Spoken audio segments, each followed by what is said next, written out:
right. Well, hello. We're joined by Revel today. Thank you so much for being here. I'd love for all of you just to introduce yourselves really quickly. Sure, I'll start. My name is Stephanie Ingalls. I'm the co-founder and executive director at REVEL. I'm Erin Brower, Director of Development. I'm Robin Consolia. I'm a board member at REVEL. So I obviously know what Revel does working with you all, but if you could just explain a little bit about Revel, what you all do, your programs. Sure, I'd be happy to take that question.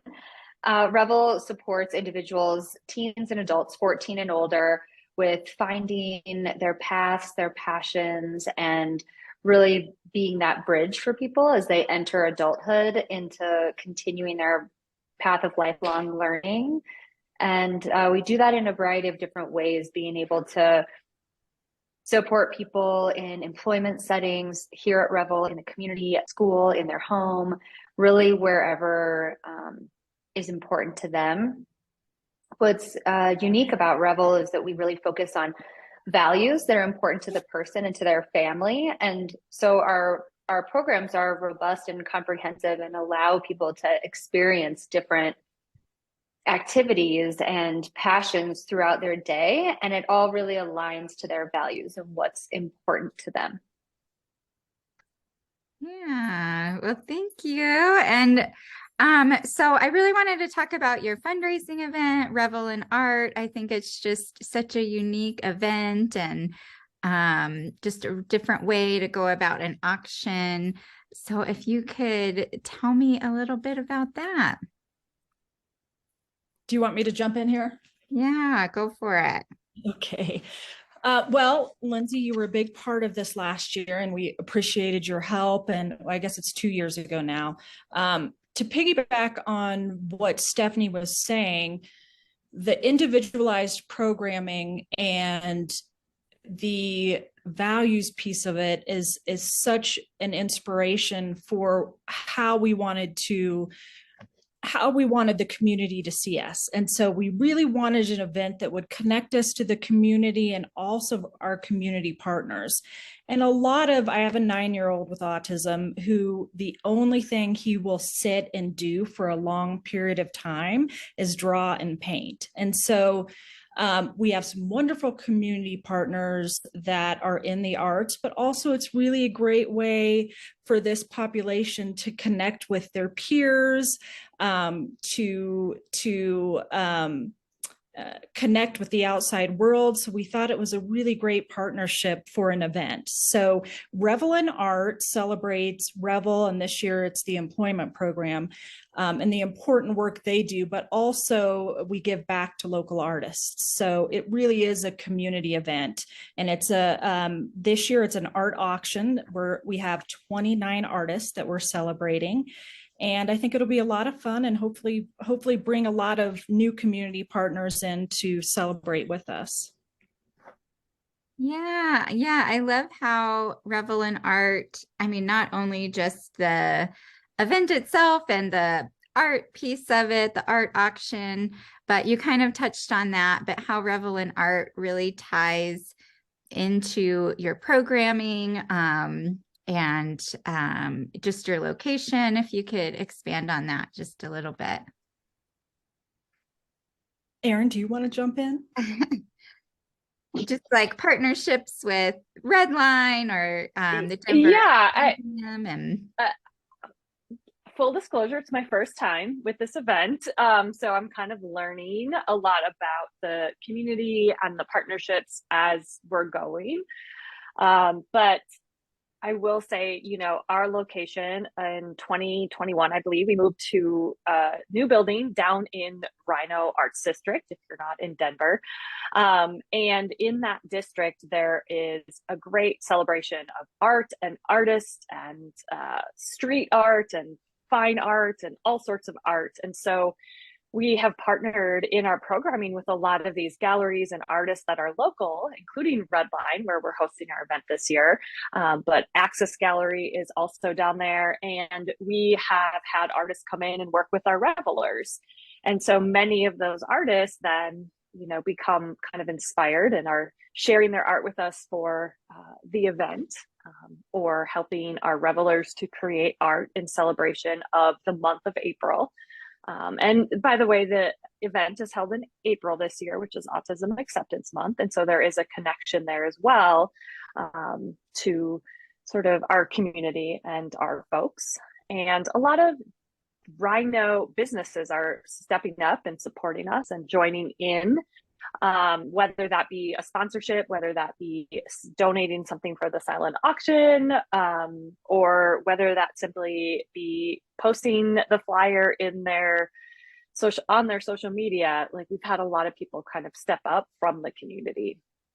I think, just to piggyback on that, that's something that I really enjoy about Revel and being in the Rhino Art District, is the connection to the community and the partnerships that we have. And something that's important to Revel's mission is being inclusive and being a part of our community and bringing our community in, and to have our revelers and our staff and our volunteers be able to go out into the community, and also having them come to us, and having people who want to come teach an art class or a dance or drama or something in the creative arts, to come in and really get to be immersed in our world, is something that we love to have happen here.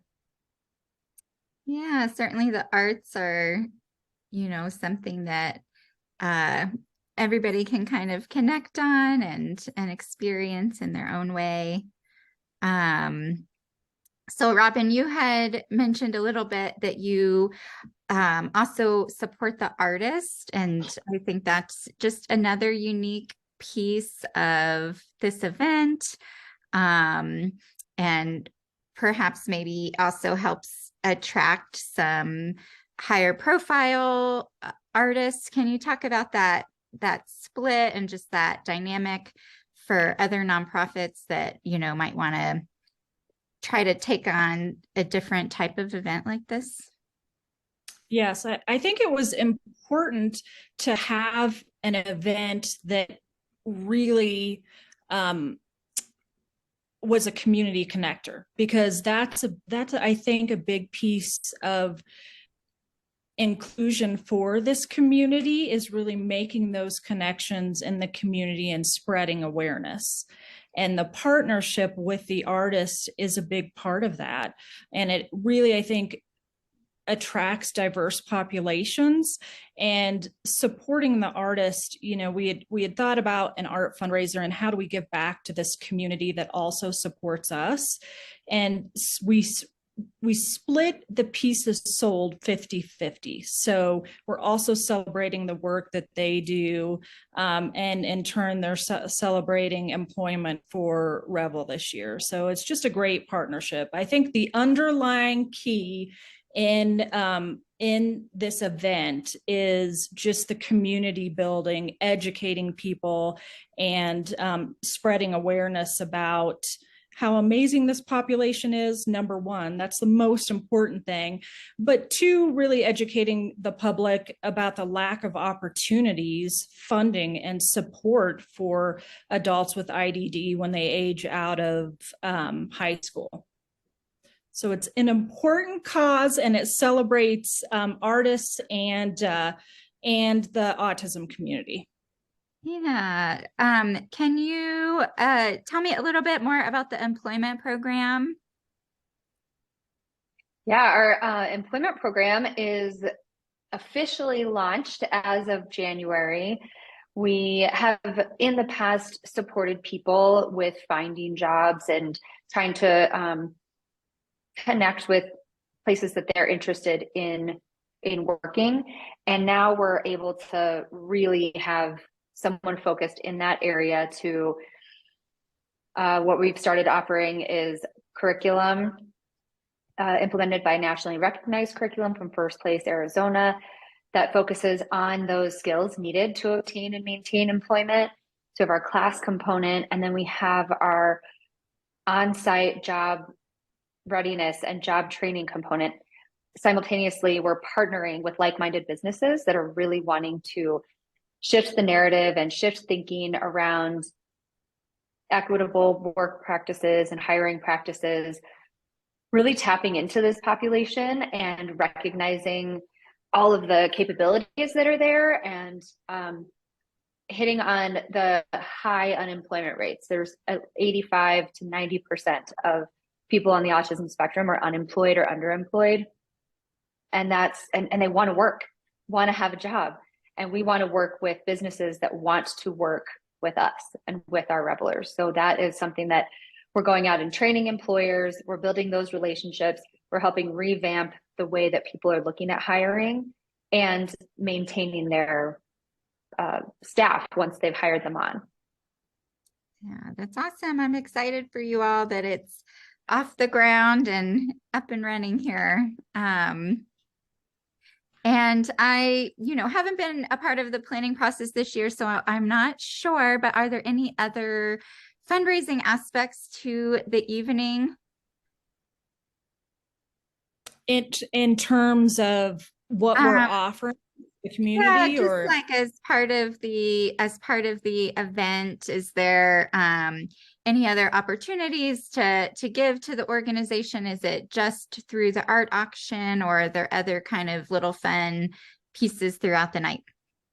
There will be multiple fun things going on through the night. There are multiple ways that you can give. Yes. So, it's going to be a really fun event, non-traditional. We're going to have great music, food. We'll have an open bar.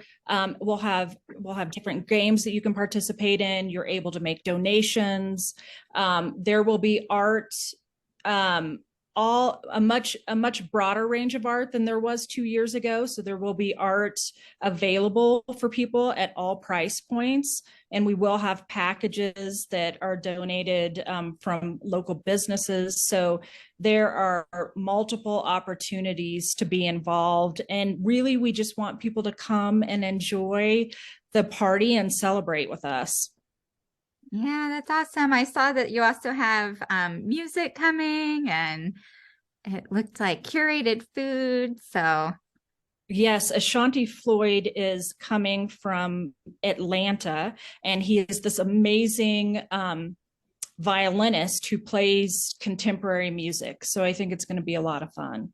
And also, I think, Stephanie, talking about the employment program, I think what sets REVEL apart is the maintaining part that Stephanie was talking about, the supported employment. It's something that we really don't see in Denver. And I think from a parent standpoint, from what I hear, of course, my child's 9, but from what I hear from other parents is that's a big piece of it. It's not just being employed, it's staying employed. It's having meaningful employment that can be a big part of their lives, and they can build relationships and have a sense of dignity in the job, and having it be supported and maintaining is a really big part of the programming.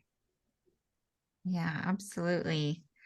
Well, oh, go ahead. Can I just add one tiny thing related to employment and related to this event? Having this event this year focused on employment, it's been really amazing to see how many people, businesses that we've approached for sponsorship who have also said, yes, we want to talk to you about employment. We're interested in changing our employment practices, or we're open to changing how we're hiring. So I think that's also been kind of an unexpected, maybe like added benefit this year that has been really fun to follow up on. Yeah, that's awesome. It really adds to that partnership and community piece as well. So just last question, how can people support REVEL or buy tickets? Where can people find you? People can find us on our website at revelinlife.org. And you can go to our events tab, and there's a whole tab for REVEL in Art. We are also on social media. We've been posting about some of our featured artists and featuring some of their work. So if somebody wants to kind of get a sneak peek at some of the artists that are featured, you can go to our Instagram, which is at revel.in.life. And that is also on our webpage somewhere. I will look into that. But yes, And you can donate through that landing page as well. So there's a spot right on that landing page to buy tickets, to make a donation, to learn more about sponsorship, to learn more about Ashanti, to learn more about the artist. So all of that information, we've tried to make it in one place for people to have easily accessible information. Great. Any last things you want to share about Revel or the event, or anything that we didn't add in yet? I think for me, I want people to know that Revel is here, and that the need for Revel is here. And once people age out of school, once they turn 21, learning doesn't stop, life doesn't stop, and that need for connection remains, employment remains, that sense of who they are is still there. And it's important for me to spread that message to people outside of our community who may not be aware. So that's something that we really want. Come to our event, come meet our revelers, come by Revel, come check us out. I mean, it's an amazing place that we have with some amazing people, and the work that we do doesn't stop. And Lindsay, the event is April 22nd, and it is at Redline Contemporary, our wonderful partners. It's 6:30 to 9:30. Tickets are $150, but that is food, drinks, art, entertainment, all of the things. And then, of course, learning more about Revel and the important work that they do. Yeah. Well, great. Well, thank you all so much. Thank you. Thank you.